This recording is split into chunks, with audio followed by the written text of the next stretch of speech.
ഇസ്ലാമിന്റെ ശക്തമായ കാഴ്ചപ്പാട് പുതിയ തലമുറ ഒരിക്കലും അടിച്ചമർത്തപ്പെടേണ്ടവരല്ല എന്നുള്ളതാണ്. അവർ നിരാശരായി ജീവിക്കേണ്ടവരല്ല. അവരെ സംബന്ധിച്ചുള്ള ആരോപണങ്ങളും ആക്ഷേപങ്ങളും ആധുനിക കാലഘട്ടത്തിൽ പലപ്പോഴും അങ്ങനെ ഒരു വഴിയിലൂടെയാണോ അവർ ജീവിക്കേണ്ടത് എന്ന ഒരു തോന്നൽ സൃഷ്ടിക്കുന്നുണ്ട്. പരിശുദ്ധ ഖുർആനിൽ അള്ളാഹു നമ്മെ ഓരോ കാലത്തെയും ജൻസികളെ സംബന്ധിച്ച്, പുതിയ തലമുറയെ സംബന്ധിച്ച് ബോധ്യപ്പെടുത്തുന്നുണ്ട്. അതൊരു നല്ല രസകരമായ ഒരു പഠനം കൂടിയാണ്. എല്ലാ കാലത്തും ഈ പുതിയ സമൂഹം ഉണ്ടാവുമല്ലോ. അത് ആദം നബി അലൈഹിസ്സലാമിന്റെ കാലത്തുണ്ട്, നൂഹ് നബിയുടെ കാലത്തുണ്ട്, ഇബ്രാഹിം നബി അലൈഹിസ്സലാമിന്റെ കാലത്തുണ്ട്. അവരിൽ നന്മകൾ ചെയ്യുന്നവരുണ്ടാവും, അധർമ്മങ്ങൾ ചെയ്യുന്നവരുമുണ്ടാവും. പരിശുദ്ധ ഖുർആനിൽ ഇവരുടെ അധർമ്മങ്ങളെ സംബന്ധിച്ച് സവിസ്തരം പ്രതിപാദിച്ചിട്ടുണ്ട്. അതെങ്ങനെ നിങ്ങൾക്ക് തിന്മകൾ ചെയ്യാം, വേണ്ടാധീനങ്ങൾ ചെയ്യാം എന്ന് പഠിപ്പിക്കാനല്ല, എങ്ങനെയാണ് അങ്ങനെയുള്ള ഒരു സമൂഹം ഉണ്ടായിരുന്നത്, അവരെ എങ്ങനെയാണ് നേരായ വഴിയിലൂടെ വളർത്തിക്കൊണ്ടുവന്നത് എന്ന് പഠിപ്പിക്കുവാനാണ്. സൂറത്തുൽ മാഇദയിൽ വത്ലു അലൈഹിം നബഅ ഇബ്നൈ ആദമ ബിൽ ഹഖ് ഇദ് ഖറബാ ഖുർബാനൻ ഫതുഖബ്ബല മിൻ അഹദിഹിമാ വലം യുതഖബ്ബൽ മിനൽ ആഖർ എന്ന് പറഞ്ഞുകൊണ്ട് ആദം നബി അലൈഹിസ്സലാമിന്റെ സന്താനങ്ങളിലെ അന്നത്തെ സമൂഹത്തെ സംബന്ധിച്ച് പ്രതിപാദിക്കുന്നത്. ആ രണ്ട് മക്കളിൽ ഒരാള് സ്വാഭാവികമായിട്ടും ഇന്നത്തെ കാലഘട്ടത്തിലും എന്താണോ കൗമാരപ്രായത്തിൽ യൗവന കാലഘട്ടത്തിൽ ഉണ്ടാവുക, ആ ചിന്തകൾ അന്നും ഉണ്ടായിരുന്നു എന്ന ഒരു ഓർമ്മപ്പെടുത്തലാണ്.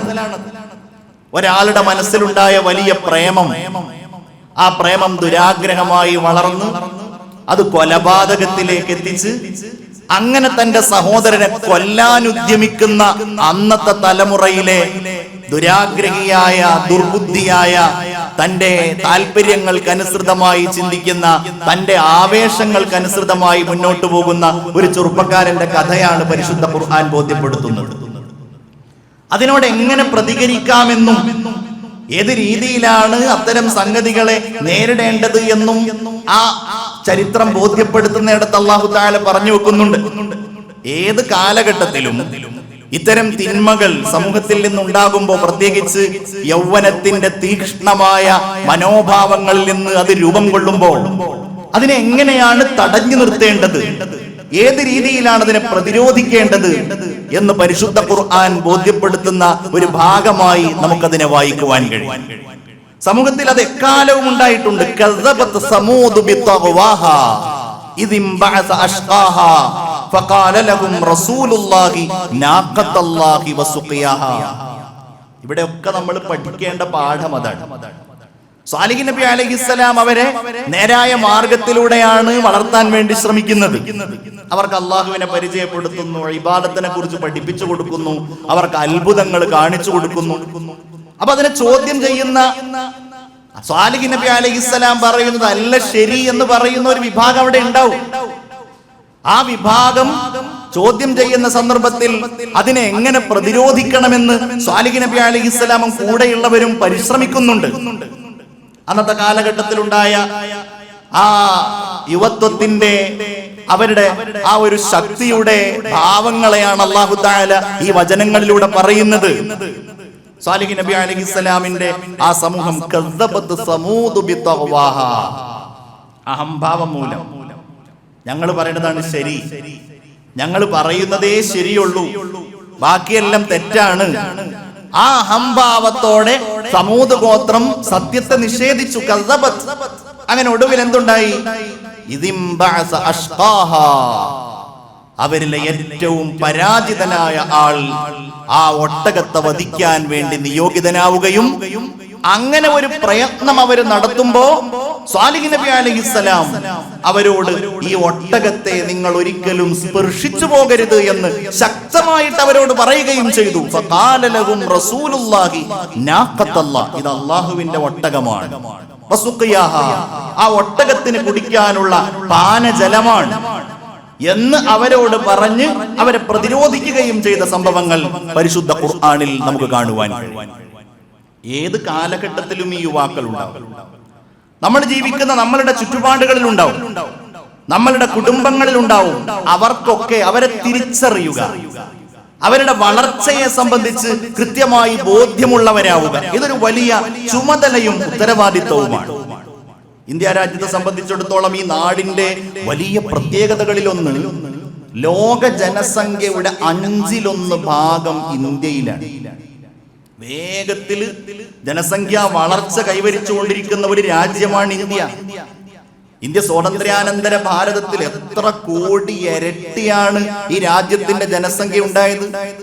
ഔദ്യോഗിക കണക്കുകൾ വരുന്നേ ഉള്ളൂ എങ്കിലും 146 കോടിയിലേറെ ജനങ്ങൾ ഇന്ത്യ രാജ്യത്ത് ജീവിക്കുന്നുണ്ട് എന്നുള്ളതാണ്. 146 കോടിയിലേറെ ജനങ്ങൾ. ഈ രാജ്യത്ത് 50-ലധികം ശതമാനമുള്ളത് 25 വയസ്സിന് താഴെയുള്ളവരാണ്. 65%-ലധികം 35 വയസ്സിന് താഴെയുള്ളവരാണ്. ഇവരെങ്ങനെയാണ് നിരാശരാക്കാൻ കഴിയുക? ഇവരെങ്ങനെയാണ് നിങ്ങൾക്ക് ഈ നാട്ടിൽ യാതൊന്നും ചെയ്യാനില്ല എന്ന് പറയുവാൻ കഴിയുക? ഒരു മസ്ജിദിൽ നമ്മൾ ഇരുന്ന് ഈ കാര്യം ചർച്ച ചെയ്യുമ്പോൾ നമ്മൾ ആലോചിക്കേണ്ട കാര്യം എന്താണെന്നറിയോ? നമ്മളുടെ പഴയ തലമുറ, അവരുടെ യൗവനകാലം അവര് നമ്മൾ ചെയ്തതിനേക്കാളും പരിശ്രമങ്ങൾ, കഠിനാധ്വാനങ്ങൾ ചെയ്താണ് ഇപ്പൊ നമ്മൾ ഇരിക്കുന്ന ഈ മസ്ജിദ് ഉണ്ടാക്കിയത്, ഇതിനാവശ്യമായ സൗകര്യങ്ങൾ ചെയ്തത്. അത് നമ്മളുടെ കൈകളിലേക്ക് എത്തിയപ്പോ നമ്മൾ നമ്മെ കൊണ്ട് കഴിയുന്ന രീതിയിൽ അത് ഭംഗിയായി കൊണ്ടുപോകുന്നു. ഇപ്പൊ നമ്മൾ ആലോചിക്കുന്ന കാര്യം എന്താണ്? ഇനി നമ്മളുടെ കാലം കഴിഞ്ഞാല് ഇവിടെ പള്ളി നോക്കാൻ ആളില്ല, മദ്രസ നോക്കാൻ ആളുണ്ടാവൂല, ദീന് നടത്താൻ ആളുണ്ടാവൂല. ഇങ്ങനെയാണോ നമ്മൾ ചിന്തിക്കേണ്ടത്? അങ്ങനെയാണോ ഭരണകൂടങ്ങളിൽ നിന്നുള്ള ചിന്തകൾ ഉണ്ടാവേണ്ടത്? അങ്ങനെയാണോ കോടതികളിൽ നിന്ന്, നീതിപീഠങ്ങളിൽ നിന്ന് വിളംബരങ്ങൾ ഉണ്ടാകേണ്ടത്? അല്ല. ഈ രാജ്യത്ത് ഞാൻ പറഞ്ഞുവല്ലോ, അത്രയധികം കൂടുതലുള്ള ഈ സമൂഹത്തിന് കൃത്യമായ രീതിയിൽ മാർഗനിർദ്ദേശങ്ങൾ കഴിയാൻ ഭരണകൂടത്തിന് സാധ്യമാകണം, രക്ഷിതാക്കൾക്ക് സാധ്യമാകണം. മതസംവിധാനങ്ങളെ കൊണ്ടു നടക്കുന്ന ആളുകൾ അതിന് പ്രചോദനം നൽകണം. നാടിന്റെ ഭാവിയായി കാണേണ്ട ഇവരെ ഭരണകൂടവും കോടതികളും ശത്രുക്കളെ പോലെ കാണാൻ ശ്രമിക്കുക എന്ന് പറഞ്ഞാൽ സംഭവിക്കുന്ന സംഗതി എന്താണ്? അവരുടെ അന്തസ്സില്ലാതെയായി പോകും, നാടിന്റെ ഭാവി ഇല്ലാതെയായി പോകും. അവിടെയാണ് പരിശുദ്ധ ഇസ്ലാം, ഹബീബായ റസൂലുള്ളാഹി സ്വല്ലല്ലാഹു അലൈഹി വസല്ലമ തങ്ങള് എങ്ങനെയാണ് ആ സമൂഹത്തിലെ യുവാക്കളെ റസൂലിന്റെ മാർഗത്തിലേക്ക് കൊണ്ടുവന്നത് എന്ന് നമ്മൾ ചിന്തിക്കേണ്ടത്. റസൂലുള്ളാഹിയുടെ ഒരു ശൈലി എന്തായിരുന്നു? എല്ലാവരെയും ചേർത്ത് പിടിക്കുക. പ്രത്യേകിച്ച് റസൂലിന്റെ കൂടെ കുറെ പ്രായമുള്ള ആളുകൾ, അവർ ചിലപ്പോൾ പെട്ടെന്ന് പറഞ്ഞാൽ അവരുടെ ഹൃദയം ആർദ്രമാകും. പക്ഷേ അതിനപ്പുറം ഹബീബായ റസൂലുള്ളാഹി സ്വല്ലല്ലാഹു അലൈഹി വസല്ലമ തങ്ങൾ ശ്രമിക്കുന്നത് അവർക്കിടയിൽ ഈ തീക്ഷ്ണ ഭാവവുമായിട്ട് നടക്കുന്ന, പുതിയ തലമുറയുടെ ഭാഷയിൽ പറഞ്ഞാൽ അന്നത്തെ കാലഘട്ടത്തിൽ ജൻസിയായിട്ട് നടക്കുന്ന ആളുകളെ എങ്ങനെ ഈ സത്യം ബോധ്യപ്പെടുത്താൻ കഴിയും, എങ്ങനെ അവരെ നേരായ മാർഗത്തിലേക്ക് കൊണ്ടുവരാൻ കഴിയും? അതിന് പ്രാർത്ഥനയാണെങ്കിൽ അത്, ഉപദേശമാണെങ്കിൽ അത്, സ്നേഹത്തോടെയുള്ള സംഭാഷണമാണെങ്കിൽ അത്, പ്രതികാര മനോഭാവമില്ലാത്ത പെരുമാറ്റങ്ങളാണെങ്കിൽ അത്, അവരെ നിരാശപ്പെടുത്താത്ത സംസാരങ്ങളാണെങ്കിൽ അത്, എന്താണോ ആ സമൂഹത്തെ തന്റെ വഴിയിലേക്ക് കൊണ്ടുവരാൻ ആവശ്യമായിട്ടുള്ളത് അത് ഹബീബായ റസൂലുള്ളാഹി സ്വല്ലല്ലാഹു അലൈഹി വസല്ലമ തങ്ങൾ പ്രയോഗത്തിൽ കൊണ്ടുവന്നു. അതുകൊണ്ടാണ് നബിയുടെ പ്രസിദ്ധമായ ദുആ. അത് വാപ്പാര് ശ്രദ്ധിക്കേണ്ട കാര്യമാണ്, വല്ലിപ്പമാര് ആലോചിക്കേണ്ട കാര്യമാണ്, നേതൃത്വം ആലോചിക്കേണ്ട കാര്യമാണ്. എന്താണ്? റസൂലുള്ളാഹിന്റെ ദുആയാണ്, അല്ലാഹുവേ ഈ രണ്ടിൽ ഒരാളെ കൊണ്ട് അല്ലാഹുമ്മ അയ്യിദിൽ ഇസ്ലാമ ബി അഹദിൽ ഉമറൈൻ എന്ന് പറഞ്ഞു. ഏതെങ്കിലും ഒരു ഉമറിനെ കൊണ്ട്, അതൊന്നുകിൽ അബൂജഹൽ, അതല്ലാന്നുണ്ടെങ്കിൽ സയ്യിദുനാ ഉമർ ഇബ്നുൽ ഖത്താബ് റളിയല്ലാഹു തആല. ഇവർ രണ്ടാളും അന്നത്തെ നല്ല കരുത്തുള്ള യുവാക്കളാണ്. ഇവര് വന്നാൽ പിറകിൽ കുറെ ആള് വരും. ഇവർക്ക് സത്യം ബോധ്യപ്പെട്ടാല് കുറെ ആളുകൾ അത് ഉൾക്കൊണ്ടുകൊണ്ട് നേരായ മാർഗത്തിലേക്ക് വരും. അതുകൊണ്ട് റസൂലുള്ളാഹി സ്വല്ലല്ലാഹു അലൈഹി വസല്ലം തങ്ങൾ ദുആ ചെയ്തു. ഉമർ റളിയല്ലാഹു അൻഹു ഇസ്ലാമിലേക്ക് വരുമ്പോ 30 വയസ്സ് പൂർത്തിയായിരുന്നില്ല. ചരിത്രത്തിലേക്കൊന്നും ഞാൻ പോകേണ്ട കാര്യമില്ല. 30 വയസ്സ് തികഞ്ഞിരുന്നില്ല. തികഞ്ഞിരുന്നില്ല എന്ന് മാത്രമല്ല, ആ മഹാനായ ഉമർ ഇബ്നുൽ ഖത്താബ് റളിയല്ലാഹു അൻഹുവിനെ അത്ര ചെറിയ പ്രായമായിട്ട് പോലും വലിയ അംഗീകാരത്തോടു കൂടെ കാണുന്ന ഒരു സമൂഹമായിരുന്നു അവർ. തികയാത്തത് കൊണ്ട് പ്രശ്നമൊന്നും ഉണ്ടായിരുന്നില്ല. ഉമർ റളിയല്ലാഹു അൻഹു വന്നതോടുകൂടെ റസൂലുള്ളാഹി സ്വല്ലല്ലാഹു അലൈഹി വസല്ലം തങ്ങൾ കരുതിയതുപോലെ തന്നെ ആയിട്ട് മാറി. എന്താ സംഭവിച്ചത്? സഹാബികൾ പറയുന്നുണ്ട്, അതുവരെ ഞങ്ങള് മുസ്ലിങ്ങളാണ് എന്നുള്ള കാര്യം ഒളിപ്പിച്ചു വെക്കുകയായിരുന്നു. റളിയല്ലാഹു അൻഹു എന്താണോ അസത്യം സ്വീകരിച്ചിരുന്ന കാലഘട്ടത്തിൽ പറഞ്ഞിരുന്നത് അത് സത്യം സ്വീകരിച്ചപ്പോ പറയാൻ തുടങ്ങി. റസൂലുള്ളാഹി സ്വല്ലല്ലാഹു അലൈഹി വസല്ലം തങ്ങളോട് ചോദിക്കുകയാണ്, നബിയെ അവലസ്ന അലൽ ഹഖ് യാ റസൂലല്ലാഹ്, നമ്മൾ സത്യം പറയുന്ന ആൾക്കാരല്ലേ, സത്യത്തിന്റെ മേളിലുള്ള ആളുകളല്ലേ? റസൂലുള്ളാഹി സ്വല്ലല്ലാഹു അലൈഹി വസല്ലം തങ്ങൾ പറഞ്ഞു, എന്താ സംശയം? തീർച്ചയായിട്ടും ആണല്ലോ. പിന്നെ എന്തിനാണ് നമ്മൾ ഇങ്ങനെ ഇവിടെ ഒളിച്ചിരിക്കുന്നത്? പിന്നെ എന്തിന് നമ്മൾ ഇങ്ങനെ മറഞ്ഞു നിൽക്കണം? റസൂലുള്ളാഹി സ്വല്ലല്ലാഹു അലൈഹി വസല്ലം തങ്ങൾ ആലോചിച്ചു, ശരിയാണല്ലോ. അങ്ങനെ അവരവിടെ തമ്പടിച്ചിരുന്ന അർക്കം എന്ന സ്വഹാബിയുടെ വീട്ടിൽ നിന്ന്, ദാറുൽ അർക്കമിൽ നിന്ന് മസ്ജിദുൽ ഹറാമിലെ കഅബാലയത്തിന്റെ അടുക്കലേക്ക് 2 വരിയായിട്ട് നിന്ന് ജാഥ നടത്തി. അതാ യുവത്വത്തിന്റെ, യൗവനത്തിന്റെ ഒരു ശക്തിയാണ്, ഒരു ബലമാണ്. അതാണ് നമ്മള് വാപ്പ അതാണ് പ്രചോദിപ്പിക്കേണ്ടത്. നിനക്കൊക്കെ എന്താ ചെയ്യാൻ കഴിയാ? ഞാനൊക്കെ നിന്റെ ഈ പ്രായത്തിൽ ഞാനൊക്കെ ചെയ്തിരുന്ന കാര്യങ്ങൾ എന്ന് പറഞ്ഞിട്ട് ഞാൻ ഉൾപ്പെടെയുള്ള ആളുകള്, കൗമാരപ്രായക്കാരായ യുവാക്കളായ നമ്മളുടെ മക്കളെ നിരാശപ്പെടുത്തുമ്പോ, നമ്മളോട് സംസാരിക്കാൻ വേണ്ടി വരുന്ന പുതിയ തലമുറയെ നിരാശപ്പെടുത്തുമ്പോ അവർക്കെന്താ പള്ളിയിൽ കാര്യം? അവരെന്തിനാണ് പള്ളിയുടെ ഭരണ സംവിധാനത്തിലേക്ക് വരുന്നത്? ഇങ്ങനെ നിരാശപ്പെടുത്തുന്ന വർത്തമാനങ്ങൾ നമ്മൾ അവരോട് പറയുമ്പോ അതവരെ തളർത്തുകയാണ് ചെയ്യുക. നമുക്കെവിടെയാണോ നമ്മളുടെ പുതിയ തലമുറയോട് സംസാരിക്കാൻ രക്ഷിതാക്കളെ, ഉപ്പമാരെ അവസരം കിട്ടുന്നത്, അത് സയ്യിദുനാ റസൂലുള്ളാഹി സ്വല്ലല്ലാഹു അലൈഹി വസല്ലം തങ്ങൾ കാണിച്ചതുപോലെയുള്ള മാർഗം സ്വീകരിച്ച് അവർക്ക് വഴി കാണിച്ചു കൊടുക്കാൻ നമ്മൾ തയ്യാറാകണം. ഇവിടെ ഇപ്പോ നമ്മളുടെ രാജ്യത്ത് കോക്രോച്ച് എന്ന പേരിൽ ഒരു പാർട്ടി രൂപീകരിക്കപ്പെട്ടിരിക്കുകയാണ്. ഞാൻ അതിന്റെ വലിയ ചർച്ചകളിലേക്കോ വിഷയങ്ങളിലേക്കോ ഒന്നും പോകേണ്ട കാര്യമില്ല. കാരണം എല്ലാവരും മീഡിയകൾ ശ്രദ്ധിക്കുന്നവരും അതിന്റെ വിവരങ്ങൾ അറിയുന്നവരുമാണ്.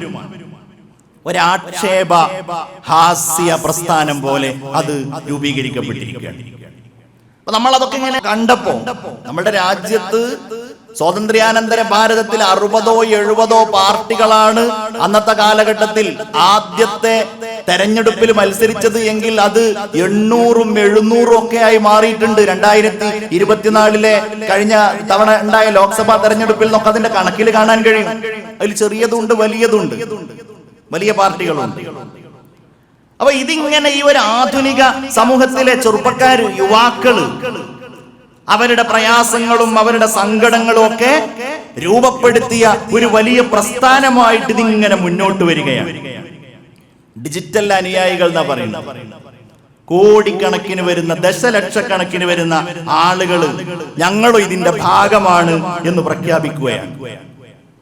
അതിന്റെ കാരണമായിട്ട് പറഞ്ഞത് എന്താണ്? യുവത്വം വലിയ അസ്വസ്ഥതകൾ നേരിടുന്നു, തൊഴിലില്ലായ്മ നേരിടുന്നു, ആക്ഷേപങ്ങളും പ്രയാസങ്ങളും നേരിടുന്നു. 2026 കഴിഞ്ഞ മാസം മെയ് 16-ാം തീയതിയാണ് ആം ആദ്മി പാർട്ടിയുടെ സോഷ്യൽ മീഡിയ കൈകാര്യം ചെയ്തിരുന്ന അഭിജീത് ദീപ് കെ എന്ന ചെറുപ്പക്കാരൻ വിദേശത്തിരുന്നു കൊണ്ട് ഇങ്ങനെ ഒരു പാർട്ടിക്ക് രൂപവൽക്കരണം നടത്തുന്നത്. അതിന്റെ കാരണം എന്താണ്?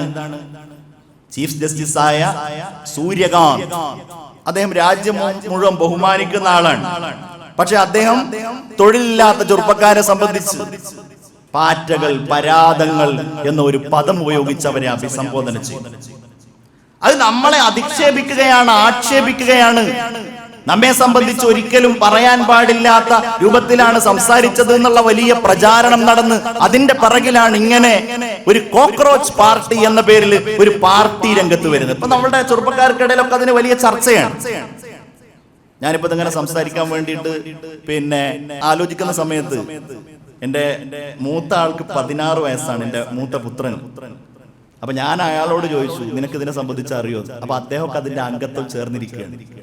അപ്പൊ ഞാനിങ്ങനെ കാണുന്ന ആളുകളോടൊക്കെ, കാരണം ഈ ദശലക്ഷങ്ങളിലേക്ക് എത്തണം എന്നുണ്ടെങ്കിൽ നമ്മളുടെ കൂട്ടത്തിലും പെട്ട ആളുകളൊക്കെ നിന്റെ ഭാഗമായി മാറണമല്ലോ. അപ്പൊ നമ്മൾ പ്രതീക്ഷിക്കുന്നതിന്റെ അപ്പുറത്ത് കുറെ ആളുകള് ഇതെന്താണ് സംഭവം, എന്തൊക്കെയാണ് ഇവരുടെ നയങ്ങൾ എന്നറിയാനായിരിക്കും ചേർന്നിട്ടുണ്ടാവുക. അതിനെ പ്രോത്സാഹിപ്പിക്കേണ്ടവരാണോ അല്ലേ എന്നുള്ളത് ശക്തമായിട്ട് നമ്മൾ ചിന്തിക്കണം. ചില കാര്യങ്ങളൊക്കെ നമ്മളുടെ കൈപ്പിടിയിൽ നിന്ന് വഴുതിപ്പോകും. അവര് പറയുന്നത് വോയിസ് ഓഫ് ലേസി എന്നാണ്, മടിയന്മാരുടെ ശബ്ദമാണെന്നാ പറയുന്നത്. അതുപോലെ തന്നെ തൊഴിൽ രഹിതരായിരിക്കുന്ന ആളുകളുടെ ശബ്ദമാണ് ഞങ്ങൾ ഉയർത്തുന്നത് എന്നാണ് അവർ പറയുന്നത്. അതിനു വേണ്ടിയിട്ടുള്ള ഗാനങ്ങൾ തയ്യാറാക്കുന്നു. യുവതലമുറക്കെതിരെ അധിക്ഷേപങ്ങൾ ചൊരിയുമ്പോൾ ഞങ്ങൾ അതിനെ പ്രതിരോധിക്കാൻ സജ്ജമാണ് എന്നവർ വിളംബരം ചെയ്തുകൊണ്ടിരിക്കുന്നു. അവന്റെ സമകാലിക സാഹചര്യത്തിൽ അതുമായി ബന്ധപ്പെട്ടുള്ള വാർത്തകളിലേക്കൊന്നും നമ്മൾ ഈ സമയത്ത് കടന്നു പോകേണ്ട കാര്യമില്ല. ചിന്തിക്കേണ്ട കാര്യം യുവസമൂഹം ഏത് തലമുറയാണെങ്കിലും, ഉദാഹരണം നോക്കൂ നിങ്ങൾ, 2011 മുഅമ്മർ ഗദ്ദാഫി എന്താ സംഭവിച്ചത്? അവിടെ ഏത് രൂപത്തിലാണ് ഗദ്ദാഫി എന്ന ആ ഭരണാധികാരിക്ക് അത്രയും ക്രൂരമായ രീതിയിലുള്ള മരണം ഏറ്റുവാങ്ങേണ്ടി വന്നത്? അദ്ദേഹം യുവാക്കളെ ആക്ഷേപിച്ച് സംസാരിച്ചു. യുവാക്കളെ എലികളാണെന്നാണ് അദ്ദേഹം പറഞ്ഞത്. യുവാക്കളെ സംബന്ധിച്ച് തുരുമ്പെടുത്ത ജീവനക്കാരാണ് എന്നാണ് അദ്ദേഹം വിളിച്ചത്. നേപ്പാളിൽ കഴിഞ്ഞ തവണ ഉണ്ടായത് നമ്മൾ കണ്ടു. ഫിലിപ്പൈൻസിൽ, ഇന്തോനേഷ്യയിൽ തുടങ്ങിയ നാടുകളിലും പല സ്ഥലങ്ങളിലും വിദേശ രാജ്യങ്ങളിലൊക്കെ പലപ്പോഴും നമ്മൾ കാണും. പ്രത്യേകിച്ച് ഈ അത്യന്താധുനികമായ സാങ്കേതിക സംവിധാനങ്ങളൊക്കെ ഉപയോഗപ്പെടുത്തിയിട്ട് യുവാക്കൾ സംഘടിച്ച് അവരുടെ ഭരണകൂടങ്ങൾക്കെതിരായി ശക്തമായ മുന്നേറ്റം നടത്തുന്നത് കാണും. ഇന്ത്യയെ സംബന്ധിച്ച് അങ്ങനെ ഒരു വലിയ ബേജാറോ അങ്ങനെ ഒരു പേടിയോ നമുക്ക് പ്രതീക്ഷിക്കാവതല്ല എന്ന് വേണമെങ്കിൽ പറയാമെങ്കിലും സത്യത്തിൽ ഇത്തരം ചിന്തകളെ, ഇത്തരം വിചാരങ്ങളെ കാര്യമായി എടുക്കേണ്ട രൂപത്തിലല്ല അവരുടെ നയങ്ങൾ എന്നതാണ് ഈ സന്ദർഭത്തിൽ എനിക്ക് സൂചിപ്പിക്കുവാനുള്ളത്. അത്തരം കാര്യങ്ങളുടെ പിന്നാലെ പോകേണ്ടവരല്ല യുവാക്കൾ. ആ തരത്തിലല്ല അവരെ പ്രോത്സാഹിപ്പിക്കേണ്ടത്. ചിന്തിച്ചു നോക്കൂ, പല ആളുകളും ഇങ്ങനെയൊക്കെ ഒന്ന് കേൾക്കുമ്പോഴേക്ക് അവര് പറയുന്നത് ശരിയാണല്ലോ, അവരെ പ്രോത്സാഹിപ്പിക്കണമല്ലോ. നമ്മളുടെ കൂട്ടത്തിലൊക്കെയുള്ള കുട്ടികൾ ഇങ്ങനെയുള്ള ചെറുതും വലുതുമായ കൂട്ടായ്മകൾ രൂപപ്പെടുമ്പോ മടിയന്മാരായും തൊഴിൽ രഹിതരായും അർത്ഥങ്ങളില്ലാത്ത, മൂല്യങ്ങളില്ലാത്ത, വിലകളില്ലാത്ത മുദ്രാവാക്യങ്ങൾക്ക് പിന്നാലെ പോകേണ്ടവരല്ല. എന്തുകൊണ്ടെന്ന് ചോദിച്ചാല് അതിന്റെ ആ ചിഹ്നം തന്നെ നമ്മെ സംബന്ധിച്ചിടത്തോളം ആക്ഷേപഹാസ്യമാണെങ്കിലും കൂളിംഗ് ഗ്ലാസ് അണിഞ്ഞു നിൽക്കുന്ന ഒരു പ്രാണിയുടെ ചിത്രമാണ്. എന്ത് തരത്തിലുള്ള മൂല്യമാണ് അത്തരം കാര്യങ്ങൾ നൽകുക? നമ്മുടെ രാജ്യത്തിനൊരു ഗൗരവമുണ്ട്. നേതൃത്വം നൽകുന്ന ആളുകൾക്ക് അതിൻ്റെതായിരിക്കുന്ന ഒരു ഗൗരവമുണ്ട്. അത്തരം ഗൗരവങ്ങൾ നഷ്ടപ്പെടുന്നതിന്റെ പിന്നാലെയല്ല പുതിയ തലമുറയിലെ സമൂഹം സഞ്ചരിക്കേണ്ടത് എന്നാണ് ഈ സന്ദർഭത്തിൽ എനിക്ക് ഓർമ്മിപ്പിക്കുവാനുള്ളത്. അതിൽ അംഗങ്ങളായി ചേരാനുള്ള നയങ്ങളായിട്ട് പറഞ്ഞ സംഗതി എന്താണ്? മടിയന്മാരാവുക. ഒന്ന്, മടിയന്മാർക്കൊക്കെ ഇതിൽ ചേരാൻ 11 മണിക്കൂറോളം ഓൺലൈനിൽ ഇടപെടുക തുടങ്ങിയ ഒരു തരത്തിലുള്ള മൂല്യങ്ങളില്ലാത്ത, ഏതെങ്കിലും തരത്തിൽ രാജ്യത്തെയോ പൊതുസമൂഹത്തെയോ മുന്നോട്ട് നയിക്കാൻ കഴിയാത്ത രൂപത്തിലുള്ള ചിന്താഗതികൾ ഉയർത്തിക്കൊണ്ടുവരുന്ന ആളുകളെ പ്രോത്സാഹിപ്പിക്കുന്നതിന് പകരം ഇത്തരം ആളുകൾക്ക്, അത് നമ്മളുടെ കൂട്ടത്തിലുള്ള യുവാക്കളാണെങ്കിലും കുടുംബത്തിലുള്ളവരാണെങ്കിലും മക്കളുള്ളവരാണെങ്കിലും മക്കളില്ലാത്തവരാണെങ്കിലും നമ്മളുടെ സമൂഹത്തെ, പുതിയ സമൂഹത്തെ അവർക്ക് നേരായ മാർഗം കാണിച്ചു കൊടുക്കുക, അവർക്ക് മൂല്യങ്ങൾ പഠിപ്പിച്ചു കൊടുക്കുക. അവരെ ആക്ഷേപിച്ചത് ശരിയാണെന്നുള്ള അർത്ഥത്തിലല്ല ഞാൻ പറയുന്നത്. മൗലാന ഷൗക്കത്ത് അലി ഇന്ത്യ രാജ്യത്തിന്റെ സ്വാതന്ത്ര്യത്തിന് വേണ്ടിയിട്ട് വലിയ പോരാട്ടം നടത്തിയ ആളാണ്. മൗലാന മുഹമ്മദ് അലിയുടെ ജ്യേഷ്ഠ സഹോദരൻ. അദ്ദേഹം അല്ലാമ ഇഖ്ബാലിനെ അദ്ദേഹം അലിഗഡ് മുസ്ലിം യൂണിവേഴ്സിറ്റിയിൽ പഠിച്ചുകൊണ്ടിരിക്കെ അദ്ദേഹത്തെ അവിടെ ഉണ്ടായിരുന്ന ഒരു വിദ്യാർത്ഥി സമ്മേളനത്തിന്റെ അതിഥിയായിട്ട് ക്ഷണിച്ചു. ഇഖ്ബാൽ അന്ന് വരാൻ തീരുമാനിച്ചെങ്കിലും അദ്ദേഹത്തിന് വരാൻ കഴിഞ്ഞില്ല. പകരം അദ്ദേഹം ചെയ്തത് ഒരു കവിത, മനോഹരമായ ഒരു കവിത ഈ സമ്മേളനത്തിൽ ആലപിക്കാൻ വേണ്ടിയിട്ട് അദ്ദേഹം കൊടുത്തയച്ചു. ആ കവിത ഇഖ്ബാൽ വിദ്യാർത്ഥികളോട്, യുവാക്കളോട് സംസാരിക്കുന്ന കവിതയാണ്. ഇഖ്ബാലിന്റെ കവിതകളിലൊക്കെ ഈ പ്രചോദനമാണ്. ആ പ്രചോദനങ്ങളിൽ നമുക്ക് സത്യത്തെ കാണാൻ കഴിയും. അത് കേൾക്കുന്ന ആളുകൾക്ക്, അത് അനുഭവിക്കുന്ന ആളുകൾക്ക് ഇക്ബാലിന്റെ ആ ചിന്തകളിലൂടെ വലിയ മുന്നേറ്റങ്ങൾ ഉണ്ടാക്കാൻ കഴിയും. ഇക്ബാൽ ചോദിക്കുന്ന ചോദ്യതാണ്, കബീ എ നൗജവാ മുസ്ലിം തദബ്ബുർ ബി കിയാ തൂനെ. ഓ മുസ്ലിം യുവാവേ, നീ എപ്പോഴെങ്കിലും ചിന്തിച്ചിട്ടുണ്ടോ? ഓ ക്യാ ഗർദൂൻ തൂ ജിസ്കാ ഹൈ ഇക് ടൂട്ടാ ഹുവാ താരാ. നിന്റെ മുൻഗാമികളായിരിക്കുന്ന ആളുകളൊക്കെ ആകാശ സമാനരായിരുന്നു. അവരൊക്കെ ചെയ്ത നന്മകളെ നീ കാണുന്നുണ്ടോ? അവര് നിനക്ക് കാണിച്ചു തന്ന മാർഗങ്ങളെ നീ കാണുന്നുണ്ടോ? നീയും ആ ആകാശ ലോകത്ത് കത്തിജ്വലിച്ചിരുന്ന ഒരു നക്ഷത്രമായിരുന്നു. പക്ഷേ നിന്നെ ഇപ്പൊ കാണുന്നത് താഴെയാണല്ലോ. സത്യത്തിൽ നിനക്ക് വെളിച്ചമുണ്ട്, നിനക്ക് പ്രകാശമുണ്ട്. പക്ഷെ ആ പ്രകാശം നീ കെടുത്തിക്കളയുന്നവനാകാൻ പാടില്ല. ഗവാദി ഹംനെ ജോ അസ്ലാഫ് സേ മീറാത്ത് പായി തീ സുറയ്യാ സേ ജമീൻ പർ ആസ്മാൻ ने हमको दे मारा. നമ്മളുടെ മുൻഗാമികളെ കുറിച്ച് ആലോചിക്കുമ്പോൾ സത്യവിശ്വാസികളായ നമ്മൾ, യുവാക്കളായ നമ്മൾ, യുവാക്കളെ നേരായ മാർഗത്തിലേക്ക് കൊണ്ട് വഴി നടത്തേണ്ട നമ്മൾ, നമുക്ക് കാണാൻ കഴിയുന്ന കുറെ പ്രതീകങ്ങളുണ്ട്. അവരെ നമ്മൾ പഠിക്കണം. അത്തരം മാർഗങ്ങളെ നമ്മൾ നമ്മളുടെ ഏറ്റവും വലിയ വഴികാട്ടികളായിട്ട് കാണാൻ തയ്യാറാകണം. ഞാൻ ഒന്ന് രണ്ട് ഉദാഹരണങ്ങൾ പറയാൻ ആഗ്രഹിക്കുകയാണ്. ടിപ്പു സുൽത്താനെ കുറിച്ച് നമ്മൾ എപ്പോഴും കേൾക്കാറുണ്ടല്ലോ, പറയാറുണ്ടല്ലോ. ടിപ്പു സുൽത്താൻ ഇന്ത്യ രാജ്യത്തിലെ വലിയ ഒരു ഭരണാധികാരിയായിരുന്നുള്ളതിനപ്പുറം വലിയ വികസനങ്ങൾ കൊണ്ടുവന്ന ഒരു ചക്രവർത്തിയായിരുന്നു എന്നുള്ളതിന്റെ അപ്പുറം അദ്ദേഹം നല്ല ഒരു മനുഷ്യനായിരുന്നു. പ്രത്യേകിച്ച് കേരളത്തിലുള്ള ആളുകൾക്ക്, കേരളത്തിന്റെ വിവിധ ഭാഗങ്ങളിലുള്ള ആളുകൾക്ക്, ആ നാട്ടിലൊക്കെ വലിയ പുരോഗതികൾക്ക് നേതൃത്വം നൽകിയ ഭരണാധികാരിയാണ്. ഏറ്റവും കൂടുതൽ തെറ്റിദ്ധരിപ്പിക്കപ്പെട്ട ഭരണാധികാരികളിൽ ഒരാൾ കൂടിയാണ് മഹാനായ ടിപ്പു സുൽത്താൻ. ടിപ്പു സുൽത്താനെ സംബന്ധിച്ച് പഠിക്കുമ്പോ ടിപ്പു സുൽത്താൻ ജനിക്കുന്നത് 1751-ലാണ്. അദ്ദേഹം മരണപ്പെടുന്നത് 1799-ലാണ്. മരണപ്പെടുമ്പോൾ അദ്ദേഹത്തിന്റെ പ്രായം 48 വയസ്സാണ്. അദ്ദേഹം 32ാമത്തെ വയസ്സിലാണ് ഭരണാധികാരിയാകുന്നത്. നിങ്ങൾ നോക്കൂ, അദ്ദേഹത്തിന്റെ യൗവനകാലം ആ തരത്തിലാണ് നമ്മളുടെ യൗവനത്തെ നമ്മൾ ക്രമീകരിക്കേണ്ടത് എന്നർത്ഥം. നമ്മളുടെ വിദ്യാഭ്യാസ ക്രമത്തിൽ, നമ്മളുടെ കച്ചവടവുമായി ബന്ധപ്പെട്ട്, നമ്മളുടെ ജോലികളുമായി ബന്ധപ്പെട്ട് കൂടുതൽ ആവേശവും ഊർജ്ജസ്വലതയും ആ തരത്തിലുള്ള മുന്നേറ്റവുമാണ് പുതിയ തലമുറയിലുള്ള യുവാക്കൾ ആഗ്രഹിക്കേണ്ടതും. ആ വഴിയിലേക്കാണ് രക്ഷിതാക്കളും സമൂഹവും അവരെ വഴി നടത്തേണ്ടത് എന്നുമാണ് എനിക്ക് ഓർമ്മിപ്പിക്കാനുള്ളത്. ഹബീബായ റസൂലുള്ളാഹി സ്വല്ലല്ലാഹു അലൈഹി വസല്ലമ തങ്ങളുടെ ഒരു ഓർമ്മപ്പെടുത്തലുണ്ട്, യുവാക്കളോടുള്ള ഓർമ്മപ്പെടുത്തൽ. എന്താണത്? നിന്റെ യൗവനത്തെ നീ നിസ്സാരമായി നശിപ്പിച്ചു കളയേണ്ട ഒരു സംഗതിയല്ല. കുറച്ചു കഴിഞ്ഞാൽ നിനക്ക് വാർദ്ധക്യം വരും. ശബാബക ഖബ്ല ഹറമിക. അങ്ങനെ വാർദ്ധക്യം വരുന്നതിന്റെ മുമ്പ് നീ നിന്റെ യൗവനത്തെ ഉപയോഗപ്പെടുത്തണമെന്ന് ഹബീബായ സയ്യിദുനാ മുഹമ്മദുർ റസൂലുള്ളാഹി സ്വല്ലല്ലാഹു അലൈഹി വസല്ലമ തങ്ങൾ ഓർമ്മപ്പെടുത്തുകയാണ്. കാരണം എന്താ? നമ്മളിങ്ങനെ ഇത്തരം നേരത്തെ സൂചിപ്പിച്ചതുപോലെയുള്ള പ്രസ്ഥാനങ്ങളുടെയും യാതൊരു തരത്തിലും ഉപയോഗമില്ലാത്ത, ഉപകാരമില്ലാത്ത ആശയങ്ങളുടെയും പിന്നിൽ നമ്മളുടെ സമയവും ആയുസ്സും നമ്മളുടെ ചിന്തകളും ഒക്കെ നശിപ്പിച്ചു കളഞ്ഞാല് അപ്പോഴേക്ക് കാലം കഴിഞ്ഞിട്ടുണ്ടാവും. നമ്മൾ അറിയാതെ നമ്മിൽ പൊടുന്നതിനെ ചിന്നിപ്പടേരുന്ന കോരിത്തരിക്കലാം എന്നാണ് ചങ്ങമ്പുഴ മഹാകവി യൗവനത്തെ സംബന്ധിച്ച് പറഞ്ഞിട്ടുള്ളത്. ആറിത്തണുത്ത മറവിയല്ലെപ്പോഴും ആളിപ്പടർന്നിടും ഓർമ്മതാൻ യൗവനം എന്ന് അദ്ദേഹം യൗവനത്തെ സംബന്ധിച്ച് പറയുന്നു. നബി സല്ലല്ലാഹു അലൈഹി വസല്ലം തങ്ങളുടെ വലിയൊരു ഓർമ്മപ്പെടുത്തലാണ്. അവിടുന്ന് പറയാണ്, നാളെ അള്ളാഹുവിന്റെ സവിധത്തിൽ ചെന്നാൽ റഹ്മാനായ റബ്ബിന്റെ മുമ്പിൽ അള്ളാഹു നമ്മളോട് ചോദ്യം ചെയ്യുന്ന കുറെ സംഗതികളുണ്ട്. നമ്മളുടെ ആയുസ്സിനെ സംബന്ധിച്ചാണ് അതിലെ പ്രധാനപ്പെട്ട ചോദ്യം. അൻ ഉംരിഹി ഫീമാ അഫ്നാ. ആ വാക്ക് നോക്കി നിങ്ങൾ, ഫീമാ അഫ്നാ. അവന്റെ ആയുസ് ഏത് കാര്യത്തിലാണ് അവൻ നശിപ്പിച്ചു കളഞ്ഞത്? ആ നശിപ്പിക്കുന്ന ആളോടായിരിക്കുമല്ലോ സ്വാഭാവികമായിട്ടും ആ ചോദ്യം ഉണ്ടാവുക. നശിപ്പിച്ചു കളഞ്ഞത്.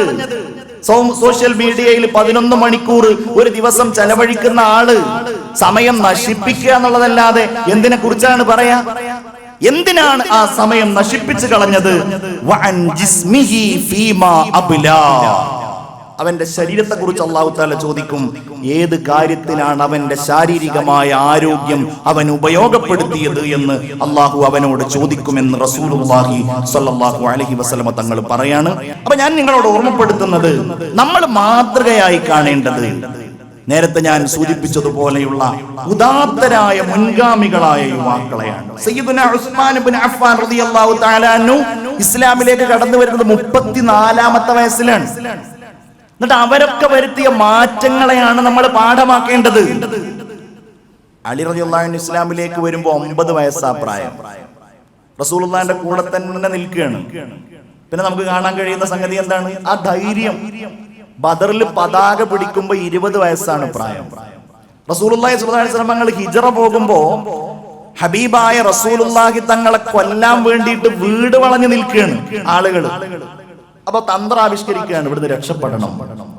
പക്ഷേ രക്ഷപ്പെടാൻ എന്ത് മാർഗം എന്നും കൂടെ ആലോചിക്കണമല്ലോ. ഈ ചെറുപ്പക്കാരന്റെ ധൈര്യല്ലേ ഹബീബായ റസൂലുള്ളാഹി സ്വല്ലല്ലാഹു അലൈഹി വസല്ലം തങ്ങൾക്ക് പോകാനുള്ള വഴിയൊരുക്കിയത്. നബി കിടന്നിരുന്ന വിരിപ്പില് അലി റളിയല്ലാഹു അൻഹു കിടക്കുകയാണ്. അതാണ് യുവാവിന്റെ ധൈര്യം എന്ന് പറഞ്ഞാൽ. ആ രൂപത്തിലാണ് നന്മകളുടെ പാതയിൽ നമ്മൾ മുന്നോട്ട് പോകേണ്ടത്.